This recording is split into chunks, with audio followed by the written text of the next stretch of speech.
Hello everyone, welcome to Online Help Guide. Today in this video, I'm going to show you how to log into Aidvantage account online.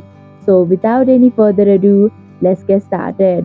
First of all, open up a web browser. Now in the search bar, type in aidvantage.com. Now in this login portal, you'll have to enter your user ID associated with your account and a valid password.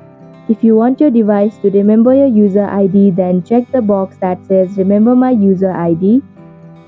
And if you don't want it, then uncheck the box.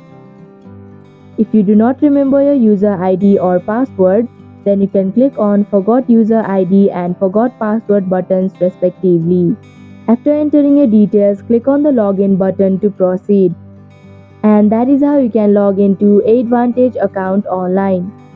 Thank you for watching Online Help Guide. Hope this video was helpful. If it was, then hit the like button and comment down if you have any questions or feedback.